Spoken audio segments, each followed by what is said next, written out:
video, we will discuss about the structure of atom, chapter 4, class 9.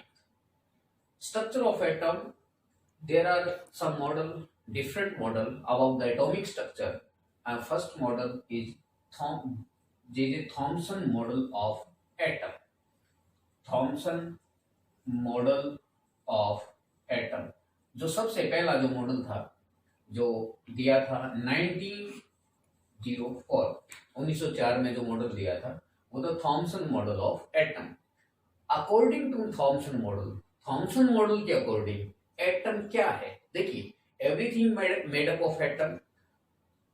Atom क्या है? देखिए, according to Thomson model, atom is a positive charge sphere. Atom एक sphere है positive charge का, जिसके positive charge. Atom is a sphere of positive charge and electron put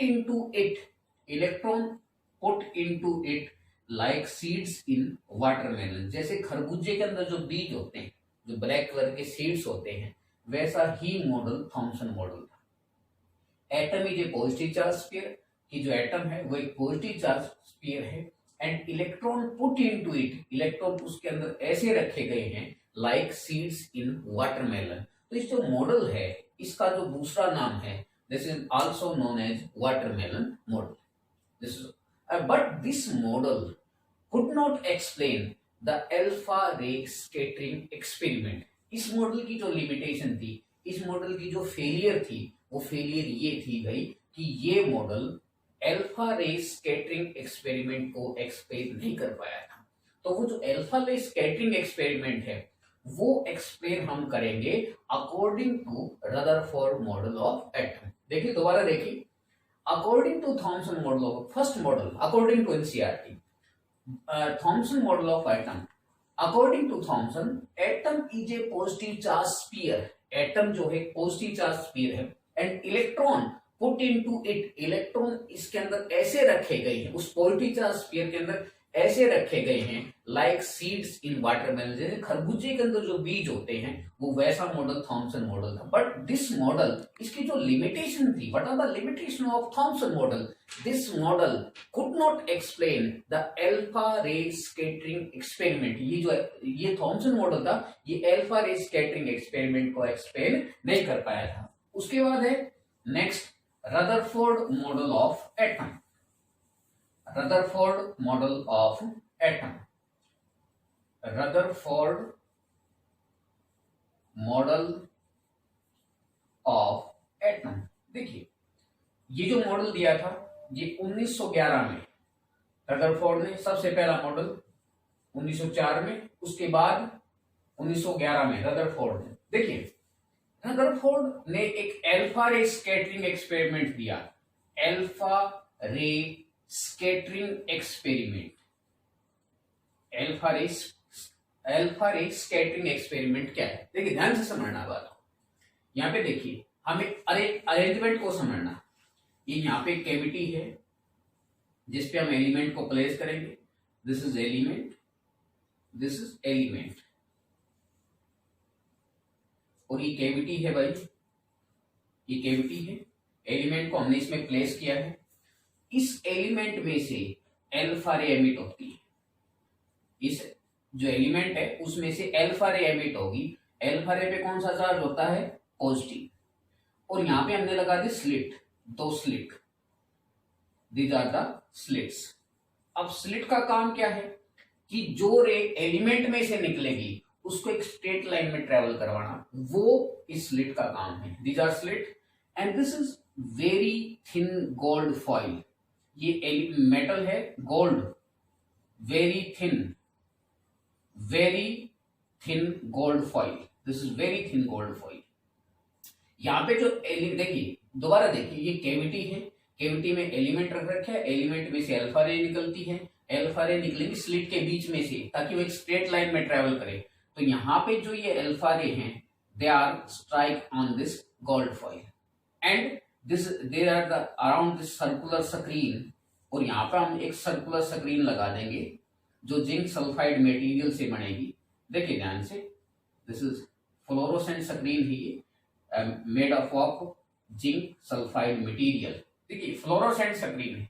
देखिए इस screen का काम क्या होता है, देखिए ये स्क्रीन डिटेक्ट करेगी, जहां पे अल्फा रे स्ट्राइक करेगा वहां पे स्पार्किंग होगी, शाइनिंग आ जाएगी वहां पे। तो यहाँ पे देखिए एक्सपेरिमेंट से क्या मिला हमें, तो देखिए मान लो अल्फा रे यहाँ पे स्ट्राइक होती है, तो ये अल्फा रे यहाँ पे स्ट्राइक होगी, तो यहाँ पे स्पार्किंग हो जाएगी, यहाँ पे स्पार्किंग हो जाएगी, यहाँ पे। तो ये जो फ्लोरोसेंट स्क्रीन होती है इसका काम होता है ये जो अल्फा रे है ये इसकी डिटेक्शन करने का, कि जो फ्लोरोसेंट स्क्रीन है वो कहाँ पे डिटेक्ट करेंगे हम अल्फा रे में। देखिए दोबारा देखिए, ये एलिमेंट है, ये कैविटी है, कैविटी के अंदर एलिमेंट है, एलिमेंट में से कौन सी रे बाहर निकलेगी, अल्फा रे। अल्फा रे पे कौन सा चार्ज होता है, पॉजिटिव। कहां से पास की भाई, स्लिट के बीच में से, और कहां पे, वेरी थिन गोल्ड कोई। यहाँ पे हम हैवी मेटल का यूज करेंगे, लेकिन जैसे अगर हम इसको छोड़ के जैसे लाइट मेटल का यूज करते हैं, से फॉर एग्जाम्पल लिथियम, अगर हम लिथियम का यूज करते हैं तो ये जो अल्फा रे पार्टिकल होता है काफी मासिव होता है, काफी इनका मास ज्यादा होता है, तो ये उसके जो न्यूक्लियस आगे पढ़ेंगे, न्यूक्लियस की डिस्कवरी इसी में ही पढ़ेंगे, उसको पुश करेंगे। तो आगे बताएंगे कि हम यहाँ पे हैवी मेटल ही लेंगे लेकिन काफी थिन लेंगे। और देखिए there are circular screen, fluorescent screen बोलते हैं, made up of zinc sulphide.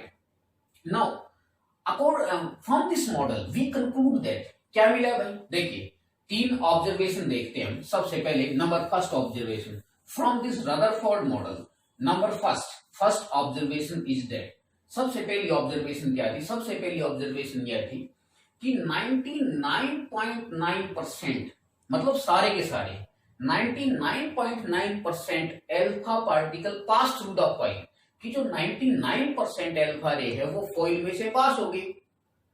अब हर एक चीज एटम से बनी है तो फॉइल भी एटम से बनेगी, गोल्ड फॉइल।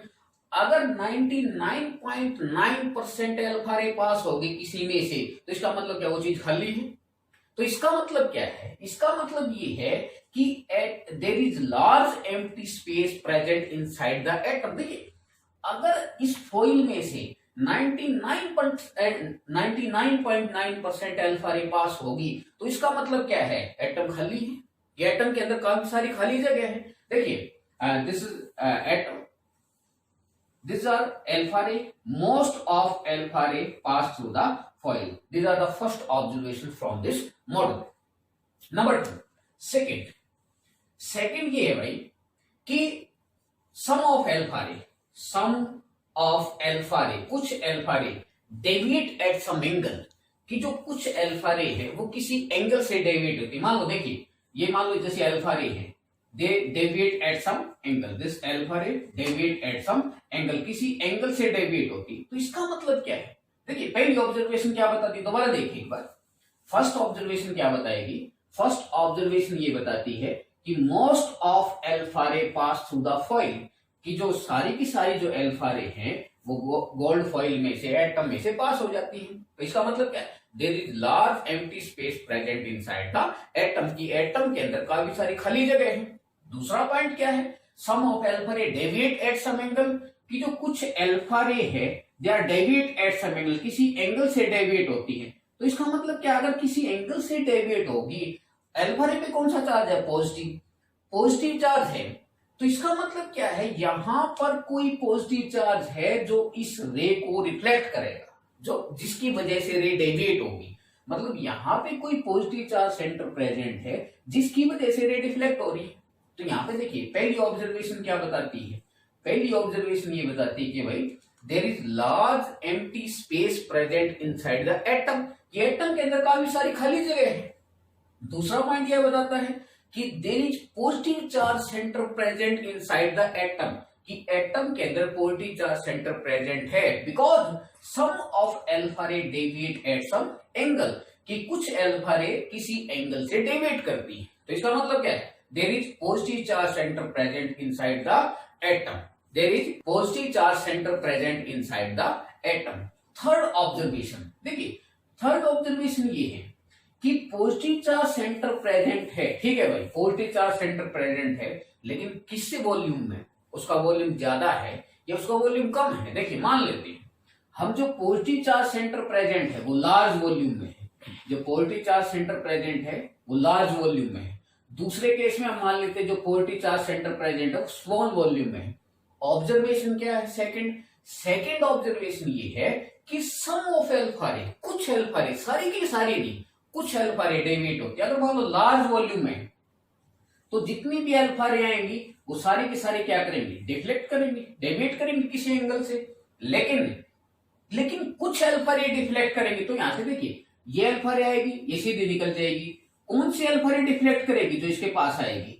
इसका मतलब क्या है, some of alpha ray deflect at some angle. It means atom के अंदर जो पॉजिटिव चार्ज सेंटर प्रेजेंट है वो लार्ज वॉल्यूम में नहीं है, वो स्मॉल वॉल्यूम में है। अगर लार्ज वॉल्यूम में होता तो तब क्या होता, तब ये होता कि सारी की सारी अल्फा रे डिफ्लेक्ट करेगी। लेकिन सारी की सारी नहीं करती। सारी की सारी क्यों नहीं करेगी, देखो जो अल्फा रे इसके पास आएगी, इस पॉजिटिव चार्ज सेंटर के पास आएगी, तो वही जो डिफ्लेक्ट करेगी, सारी तो सारी नहीं करेगी। तो इसका मतलब क्या है, जो पॉजिटिव चार्ज सेंटर प्रेजेंट है वो स्मॉल वॉल्यूम में है, ना कि लार्ज वॉल्यूम में। तो इस इन एक्सपेरिमेंट से क्या पता लगा, पहला पता तो ये लगा कि एटम के अंदर काफी सारी खाली जगह है। दूसरा क्या पता लगा कि एटम के अंदर पॉजिटिव चार्ज सेंटर प्रेजेंट है। तीसरा क्या पता लगा कि एटम के अंदर जो पॉजिटिव चार्ज सेंटर प्रेजेंट है वो स्मॉल वॉल्यूम में है, ना कि वो लार्ज वॉल्यूम में। तो from this model Rutherford give an explanation about the model of atom. According to Rutherford, देखिए according to Rutherford, in the atom there is positive charge center. In the atom there is positive charge center and opposite charge. According to Rutherford, there is positive charge center present inside the atom. कि atom के अंदर positive charge center present है and out of the positive charge there is opposite charge present which revolve around the positive charge center. There is negative charge which revolve around the positive charge. दोबारा देखिए, according to the Rutherford model, in the atom there is positive charge center present inside the atom and negative charge, opposite charge revolve around it in a circular orbit. But according to physics, देखिए क्या होगा, अगर मान लो opposite charge, एक charge fix है, एक charge fix है और उसका जो दूसरा अपोजिट चार्ज है वो उसके सराउंडिंग रिवॉल्व करेगा। पॉजिटिव चार्ज स्टेशनरी है और उसका अपोजिट चार्ज, पॉजिटिव का अपोजिट नेगेटिव चार्ज उसके अराउंडिंग रिवॉल्व करेगा। तो due to electrostatic attraction, negative और पॉजिटिव में क्या होगी, अट्रैक्शन। तो देखिए ये रिवॉल्व करेगा, रिवॉल्व करेगा। तो यहां से क्या होगा, देखिए एक बार रिवॉल्व करता करता एक बार यहां पे आ जाएगा, एक बार यहां पे आ जाएगा। अट्रैक्शन की वजह से क्या होगा, अट्रैक्शन की वजह से दे रेडिएट एनर्जी, एनर्जी रेडिएट करेगा। मान लो देखो ये नेगेटिव चार्ज सेंटर है, इसके सराउंडिंग रिवॉल्व करेगा, रिवॉल्व करता करता एक बार यहां पे आ जाएगा। अट्रैक्शन के कारण, क्योंकि एनर्जी कम होगी, धीरे धीरे एनर्जी कम होती चली जाएगी। फिर एक बार यहां पे आ जाएगा, फिर यहां पे आ जाएगा, फिर यहां पे आ जाएगा और एक टाइम ऐसा आएगा जो नेगेटिव चार्ज सेंटर है वो पॉजिटिव चार्ज सेंटर के अंदर चला जाएगा। तो ये मॉडल तो फेल हो गया, मॉडल स्टेबल है ही नहीं। मतलब देखिए अब मान लेते हैं कि पॉजिटिव चार्ज सेंटर प्रेजेंट है एटम के अंदर और जो नेगेटिव चार्ज सेंटर है, जो नेगेटिव चार्ज है उसके अराउंडिंग रिवॉल्व करता है सर्कुलर ऑर्बिट में। लेकिन यहां पे मॉडल फेल हो गया, क्योंकि अगर वो रिवॉल्व करेगा तो वो रेडिएट करेगा एनर्जी को, एनर्जी रेडिएट करेगा। अगर एनर्जी रेडिएट करेगा अट्रैक्शन के कारण तो एक टाइम ऐसा आएगा जो पॉजिटिव चार्ज सेंटर के अंदर चला जाएगा। तो दिस मॉडल फेलियर, देखिए इस मॉडल काफी हद तक एक्सप्लेन किया था। मतलब इसने, रदरफोर्ड ने बताया कि भाई एटम के अंदर पॉजिटिव चार्ज सेंटर है जिसको हम बोलते हैं न्यूक्लियस। एक पॉजिटिव चार्ज सेंटर है जिसको हम क्या बोलेंगे, न्यूक्लियस। तो देखिए काफी हद तक इसने न्यूक्लियस के बारे में बताया था, ठीक डिस्कवरी थी। लेकिन this model could not explain the stability of the atom. इस मॉडल ने क्या किया था कि एटम की स्टेबिलिटी को एक्सप्लेन नहीं कर पाया था। उसके बाद रदरफोर्ड मॉडल के बाद काफी हद तक एक्सप्लेन कर दिया था, न्यूक्लियस को बता दिया था रदरफोर्ड ने। The discovery of nucleus done by Rutherford in 1911 में। अब 1913 में एक साइंटिस्ट थे नील्स बोहर, तो उसने अपना एक एटॉमिक मॉडल और दिया, बोहर मॉडल ऑफ एटम। ठीक है, बोहर मॉडल क्या है, बोहर मॉडल ये कहता है भाई कि in atom there is positive charge centre present inside the atom, positive charge center present inside the atom and electron revolve around it in a fixed circular orbit. Electron revolve around it in a fix circular orbit, कि atom एक positive charge, atom के अंदर एक positive charge centre है and electron मतलब negative charge revolve around it in a fix orbit, a circular fix orbit. तो यहाँ पे एक वर्ड लगा दिया फिक्स, मतलब विच हैव सेम एनर्जी। अगर मान लो देखो इलेक्ट्रॉन यहाँ पे रिवॉल्व करेगा, तो यहाँ पे रिवॉल्व करता करता यहाँ पे रिवॉल्व करेगा, फिर यहाँ पे रिवॉल्व करेगा, फिर यहाँ पे रिवॉल्व करेगा। मतलब इलेक्ट्रॉन अगर एक फिक्स ऑर्बिट में है तो अपनी एनर्जी को रेडिएट नहीं करेगा, मतलब वो उसी ऑर्बिट के अंदर रिवॉल्व करता रहेगा। अगर मान लो इस ऑर्बिट में है तो वो इसी ऑर्बिट के अंदर रिवॉल्व करता रहेगा। तो मत बोहर ने क्या बताया भाई, according to Bohr model of atom, positive charge centre present inside the atom, atom के अंदर पॉजिटिव चार्ज सेंटर जिसको हम क्या बोलते हैं nucleus, and electron revolve around it in a fix circular orbit. इसको हमने ऑर्बिट का नाम दे दिया, जिनकी जो एनर्जी होती है वो फिक्स होती है, विच है फिक्स वैल्यू ऑफ एनर्जी। देखिए मान लो यहाँ पे फर्स्ट ऑर्बिट है, एन की value 1, this is K orbit, n की वैल्यू 2, एन की वैल्यू 3, एन की value 4, this is K shell, L shell, M shell, N shell. मान लो यहाँ पे फर्स्ट पे एनर्जी E1, यहाँ पे E2, यहाँ पे E3, यहाँ पे E4। जैसे जैसे इलेक्ट्रॉन मतलब सेल जो इंक्रीज होते चले जाएंगे, first shell, second shell, third shell, fourth shell, energy also goes on increase. E4 greater than E3, E3 greater than E2, E2 greater than E1। मतलब जैसे जैसे हम न्यूक्लियस से दूर जाते चले जाएंगे, सेल दूर जाते चले जाएंगे, तो वहां पे क्या होगा, वहां पे जो एनर्जी होती है वो बढ़ती चली जाती है। अब देखिए यहाँ पे क्या होगा, तो देखिए अगर to according to Bohr model of atom given in 1913 में, कि atom consist a positive charge centre present inside the atom which is called nucleus and electron revolve around it in a fix orbit which have fix value of energy, जिनकी energy fix होती है। अगर मान low electron यहाँ पे मान low energy है E2, electron यहाँ पे जाना है जहां पे एनर्जी E3, तो देयर गेन ऑफ एनर्जी, मतलब हमें बाहर से एनर्जी सप्लाई करनी पड़ेगी ताकि इलेक्ट्रॉन इस स्टेट से एक्साइट होके हायर स्टेट में चला जाएगा। मतलब देखिए ये ग्राउंड स्टेट है, ये सारी की सारी एक्साइटेड स्टेट है। ग्राउंड स्टेट, अगर ग्राउंड स्टेट से एक्साइटेड स्टेट में इलेक्ट्रॉन जाएगा तो we must supply energy, energy देनी पड़ेगी। इलेक्ट्रॉन एनर्जी लेके हायर एनर्जी में चला जाएगा एंड सो ऑन। अगर इलेक्ट्रॉन हायर एनर्जी सेल में, हायर एनर्जी ऑर्बिट में है, अगर वो लोअर एनर्जी ऑर्बिट में आएगा तो दे रेडिएट एनर्जी, वो एनर्जी को रिलीज करेगा, रेडिएट करेगा। This is the Bohr model of atom. तो बोहर मॉडल ने क्या किया, बोहर मॉडल ने अच्छे से एक्सप्लेन किया था कि इलेक्ट्रॉन जो है वो न्यूक्लियस के अराउंड एक फिक्स ऑर्बिट में रिवॉल्व करते हैं, जिसका रेडियस भी फिक्स है। मतलब न्यूक्लियस है, इसे जो फर्स्ट ऑर्बिट सेल है, सेकंड सेल है, थर्ड सेल है, फोर्थ सेल है, इन सब का क्या होगा, रेडियस भी फिक्स होगा और इनकी एनर्जी भी फिक्स होगी। And this is all about the model. First is the Thompson model of atom, second is the Rutherford model of atom, and this is the Bohr model of atom.